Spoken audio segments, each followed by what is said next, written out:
नमस्ते। आज हम एक सफर पर चलने वाले हैं। एक ऐसा सफर जो हमें भारत के दिल में ले जाएगा। हम बात कर रहे हैं उत्तर प्रदेश की, जिसे हजारों सालों से भारत का मध्य देश यानी कि हृदय स्थल माना जाता रहा है। इसकी कहानी प्रागैतिहासिक काल के पत्थरों से शुरू होकर आज की आधुनिक पहचान तक पहुंचती है। तो एक सवाल है, भारतीय सभ्यता की सबसे गहरी जड़ें आखिर हैं कहाँ? और जानते हैं, इस सवाल के जवाब की खोज वो यहीं से शुरू होती है, उस जमीन से जिसे आज हम उत्तर प्रदेश कहते हैं। अब देखिए, इस लंबे सफर को ठीक से समझने के लिए हम इतिहास को 3 आसान हिस्सों में देख सकते हैं। पहला, प्री हिस्टोरिक, यानी वो जमाना जिसका कोई लिखा पढ़ी वाला सबूत ही नहीं है। फिर आता है प्रोटो हिस्टोरिक, मतलब लिखावट तो थी पर उसे आज तक कोई पढ़ नहीं पाया, सिंधु घाटी सभ्यता की तरह। और आखिर में ऐतिहासिक काल, जहां से हमें लिखे हुए पढ़े जा सकने वाले सबूत मिलने लगते हैं। तो फिर देर किस बात की, चलिए कहानी की एकदम शुरुआत में चलते हैं, पहले पड़ाव पर, प्रागैतिहासिक जड़ें। सोचिए, ये कहानी आज की नहीं, लाखों साल पुरानी है, पुरा पाषाण काल की, जब इंसान ने इस जमीन पर पहले पहल कदम रखे। और इसके सबसे पुराने निशान हमें मिलते हैं प्रयागराज की बेलन घाटी, सोनभद्र और मिर्जापुर जैसे इलाकों में। और पता है, बेलन घाटी तो बहुत ही खास है, क्योंकि यहां पुरा पाषाण से लेकर नवपाषाण तक, मतलब एक के बाद एक, हर दौर के सबूत मिले हैं। ये दिखाता है कि ये जगह कितनी अहम थी। अब थोड़ा और आगे बढ़ते हैं, मध्य पाषाण काल में। यहाँ प्रतापगढ़ का इलाका हमें उस दौर की जिंदगी की ऐसी ऐसी तस्वीरें दिखाता है कि आप हैरान रह जाएंगे। जैसे सराय नाहर राय को ही लीजिए, वहां एक साथ 14 इंसानी कंकाल और 8 चूल्हे मिले हैं। इससे लगता है कि वहां कोई पूरा समुदाय रहता होगा, है ना। फिर मेहदहा में हड्डी और सींग के गहने मिले हैं, और तो और डबल बरियल्स, यानी जोड़ों को एक साथ दफनाने का रिवाज। और दमदमा तो कमाल ही है, वहां पूरे 41 इंसानी शवाधान मिले। उस जमाने की सबसे बड़ी खोजों में से एक है ये। और फिर आया वो दौर जिसने सब कुछ बदल दिया, नवपाषाण काल। ये एक असली क्रांति थी, क्योंकि यहीं से खेती की शुरुआत हुई। और ये बात तो सच में कमाल की है। पूरे भारतीय उपमहाद्वीप में चावल की खेती का सबसे पुराना सबूत कहीं और नहीं, बल्कि यहीं संत कबीर नगर के लहुरा देवा में मिला है। और वो भी कोई आज की बात नहीं, 8 से 9,000 ईसा पूर्व पुराना। आप सोच सकते हैं इस एक खोज ने इतिहास को कैसे बदल दिया होगा। अब हम आते हैं आद्य ऐतिहासिक काल में। इस दौर में सिंधु घाटी सभ्यता अपने पूरे जोरों पर थी। और आपको पता है उसकी पूर्वी सरहद कहां तक थी? वो आज के मेरठ में आलमगीरपुर तक फैली हुई थी। मतलब एक संगठित समाज का दायरा इस इलाके तक पहुंच चुका था। तो प्रागैतिहासिक जड़ों से निकलकर अब हम उस दौर में चलते हैं जहां ये क्षेत्र राजनीति और संस्कृति का सेंटर स्टेज बन गया। हमारा अगला पड़ाव है महाजनपद और मध्य देश। क्योंकि ये वैदिक संस्कृति का गढ़ था, एक तरह से भारत का दिल। इसीलिए इस इलाके को एक नाम मिला मध्य देश, यानी बीच का देश।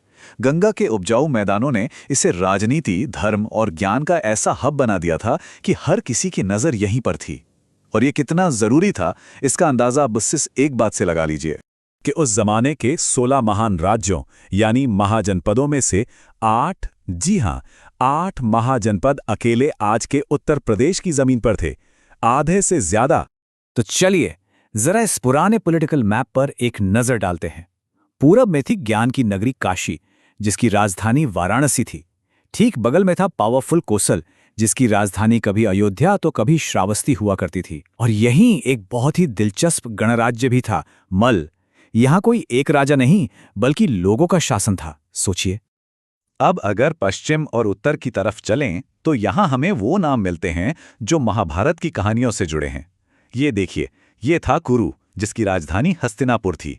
फिर था पांचाल, जिसकी 2 राजधानियां थीं। और जाहिर है भगवान कृष्ण की भूमि शूरसेन, जिसका दिल था मथुरा। और दक्षिण में अगर हम देखें तो आज के प्रयागराज के पास था वत्स महाजनपद, और बुंदेलखंड के इलाके में बसा था चेदी।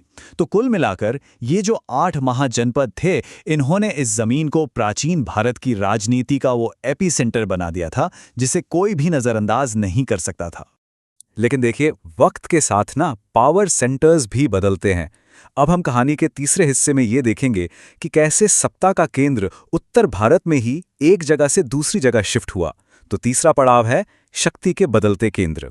बहुत लंबे समय तक, सदियों तक भारत के बड़े बड़े साम्राज्यों जैसे मौर्य और गुप्त की राजधानी पाटलिपुत्र थी, जो आज के बिहार में है। लेकिन फिर इतिहास ने एक करवट ली, सत्ता का पलड़ा पश्चिम की ओर झुका और कन्नौज एक नया इंपीरियल सेंटर बनकर उभरा। हर्षवर्धन और गढ़वाल वंश के दौर में तो कन्नौज ही राजधानी थी। ये एक बहुत बड़ा जियोपॉलिटिकल शिफ्ट था जिसने इस इलाके को शाही सत्ता का नया दिल बना दिया। मध्यकाल में भी इस इलाके की चमक फीकी नहीं पड़ी। एक तरफ थी शर्की सल्तनत की राजधानी जौनपुर, जो अपनी तहजीब और इल्म की वजह से शिराज़े हिंद यानी भारत का शिराज कहलाती थी, तो वहीं दूसरी तरफ 1504 में सिकंदर लोधी ने आगरा शहर बसाया और फिर आगरा और फतेहपुर सीकरी मुगल साम्राज्य के दिल की धड़कन बन गए। और अब हम अपने सफर के आखिरी पड़ाव पर आ पहुंचे हैं। ये वो हिस्सा है जो हमें आज के उत्तर प्रदेश की पहचान तक ले जाएगा। तो चलिए शुरू करते हैं चौथा खंड, आधुनिक पहचान का सफर। आधुनिक दौर में इस प्रदेश की पहचान का सफर भी बड़ा मजेदार रहा है। ब्रिटिश राज के दौरान इसका नाम बार बार बदला। ऐसा लगता है जैसे अंग्रेज भी इसकी सही पहचान तय नहीं कर पा रहे थे। 1836 में इसे कहा गया नॉर्थ वेस्टर्न प्रोविंसेस। फिर इसमें आगरा और अवध का नाम भी जुड़ गया। धीरे धीरे ये नाम छोटा होता गया और 1937 तक ये सिर्फ यूनाइटेड प्रोविंसेस या संयुक्त प्रांत रह गया। और फिर आया वो ऐतिहासिक दिन 24 जनवरी 1950। इसी दिन इस संयुक्त प्रांत को अपना वो नाम मिला जिससे आज हम सब इसे जानते हैं, उत्तर प्रदेश, और इसकी राजधानी बनाया गया लखनऊ को। तो आप देखिए, बेलन घाटी के उन पुराने पत्थरों से लेकर आज के हमारे आधुनिक लोकतंत्र तक उत्तर प्रदेश का ये पूरा सफर असल में देखा जाए तो खुद भारतीय सभ्यता की कहानी है। ये इस बात का सबूत है कि ये जमीन सिर्फ एक नक्शे पर खींची लकीर नहीं है, बल्कि एक विचार है, एक जीती जागती विरासत है। और इसीलिए हम कह सकते हैं, यह भूमि मध्य देश थी, यह मध्य देश है